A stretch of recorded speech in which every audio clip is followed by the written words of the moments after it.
Olá, meus amigos da Educa. Eu vou agora, nessa sexta-feira, até me adiantar um pouco, já gravar um outro vídeo, né? A ideia, até brinquei com o professor Fúvio, que a gente disse que é o nosso CEO da Educa Web Radio, né? Que vou ter um programa Sextou com o Prandinho, né? Porque assim, sexta-feira é um dia que eu não tenho atribuições didáticas em sala de aula e eu dedico à leitura, pesquisa, preparação das entrevistas e do estudo dos temas durante a semana daquilo que virá. Bom, então eu falei num primeiro vídeo aqui a respeito da situação e da mini reforma ministerial, a chegada de Gleisi Hoffmann ao Ministério das Relações Institucionais. Agora eu vou falar não do presidente, mas do ex-presidente, né?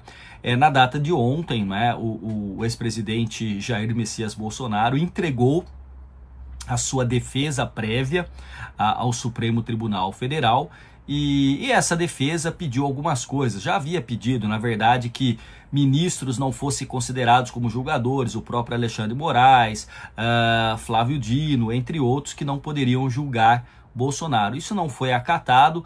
Pediram que a delação de Mauro Cid, a delação que implica, né, muito pesadamente não apenas Bolsonaro, mas outros 33 indiciados pelo Procurador-Geral da República, fosse desconsiderada. Me parece que a probabilidade disso acontecer é muito pequena. E a terceiro pedido da defesa do presidente Bolsonaro, né, do ex-presidente Bolsonaro, é de que ele fosse julgado pelo plenário, pelos 11 ministros e não apenas pela primeira turma. Me parece que está pacificado que o Supremo Tribunal também não fará essa concessão, não é?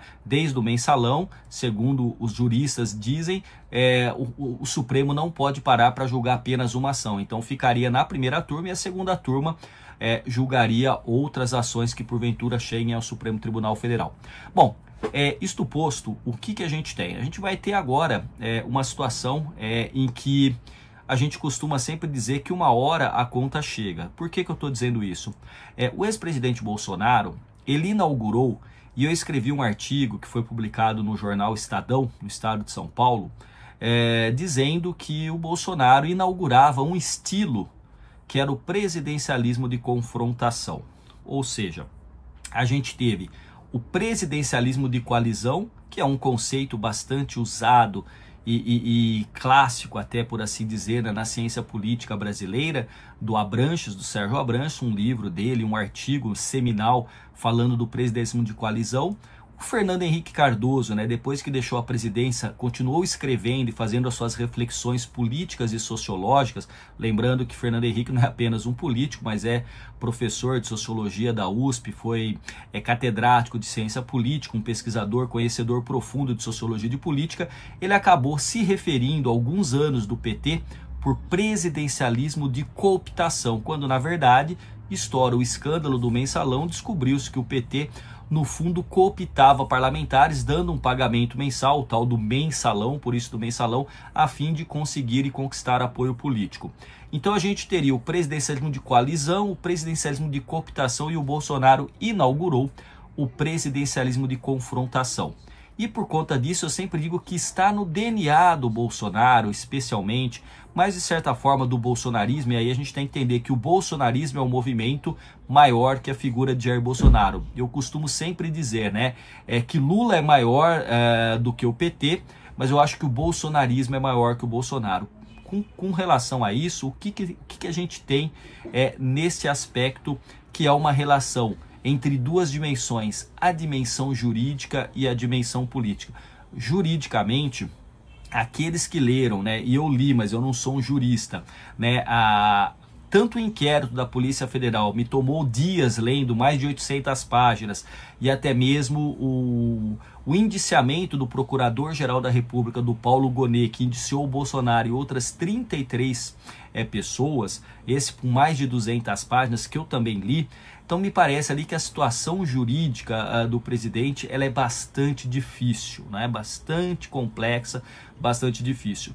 Então, óbvio que num Estado democrático de direito haverá a possibilidade de ampla defesa do contraditório, e é assim que as coisas ocorrem quando chegam à justiça. Lembrando que quando chega à justiça é porque todas as fronteiras anteriores foram ultrapassadas. Então, quando você ultrapassa a fronteira da legalidade, a barreira para que não se continue depois de ultrapassar essa fronteira é a lei e as instituições. E o ex-presidente Bolsonaro sempre deixou claro, desde as suas falas, até mesmo na época de militar, depois vereador e deputado, ele sempre atacou o sistema político, ele sempre atacou efetivamente a democracia, nunca escondeu a sua valorização de figuras que foram notórios torturadores durante o regime militar. Ou seja, se fosse apenas e tão somente uma discussão retórica no campo do discurso, já seria problemático alguém no bojo da democracia defender aqueles que atacaram, que vilipendiaram a democracia, mas não apenas isso, né? Tudo indica que Bolsonaro liderou, esteve à frente, né, de uma tentativa de golpe que obviamente não se consolidou, porque golpe consolidado depois não pode ser julgado, por isso que a tipificação penal é tentativa de golpe de Estado, ruptura violenta do Estado Democrático de Direito, associação criminosa armada, dano ao patrimônio público, dano ao patrimônio tombado, que são pelo menos esses que eu me lembro aqui de cabeça, os cinco crimes que Bolsonaro vai responder. Então, com relação a isso, a situação jurídica ela é bastante complexa e difícil para o ex-presidente e para os outros 33 indiciados em maior ou menor grau. Agora, tem a questão, como eu disse, política.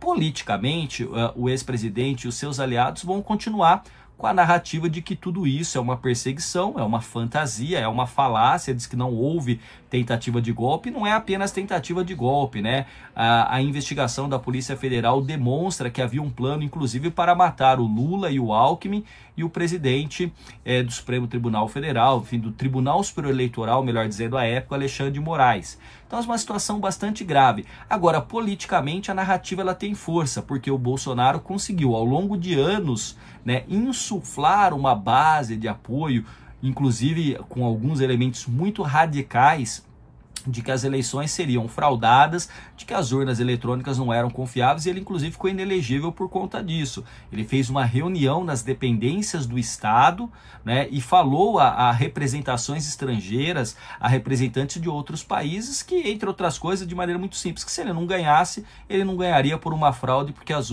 urnas não são confiáveis. Lembrando que ele já dizia que em 2018, quando disputou o segundo turno com Fernando Haddad, ele já havia sido vitorioso no primeiro turno e que tinha provas. Quando instado a apresentar essas provas, nunca o fez. E ele continuou. E isso deu uma força, né, uma capacidade, uma argamassa argumentativa que fez com que milhares de pessoas, inclusive, invadissem Brasília no dia 8 de janeiro de 2023, atacando a sede dos três poderes. O famoso 8 de janeiro, inclusive com várias dessas pessoas julgadas, condenadas e presas. Então o ex-presidente tem sérias dificuldades na seara jurídica, mas ele vai continuar tendo forte presença no campo político. Eu, particularmente, nesses anos que eu analiso a política brasileira, nunca vi um ex-presidente com tamanha capacidade, mesmo depois de derrotado, alijado do poder, continuar pautando a mídia, as redes sociais, como faz Bolsonaro e faz como hoje tem feito Trump, independente dos seus estrategistas, mas faz com uma capacidade de mobilização e de tornar esse grupo eletrizado de maneira muito potente, muito forte. Então nós vamos aguardar, porque este ano que nós temos aqui de 2025 é um ano em que o presidente Lula tem que buscar desesperadamente melhorar a sua avaliação, porque a avaliação negativa supera a positiva, e o ex-presidente Bolsonaro vai lutar com as armas que ele tem no campo jurídico e outras no campo jurídico em relação a um julgamento na primeira turma, ao que tudo indica, do Supremo Tribunal Federal.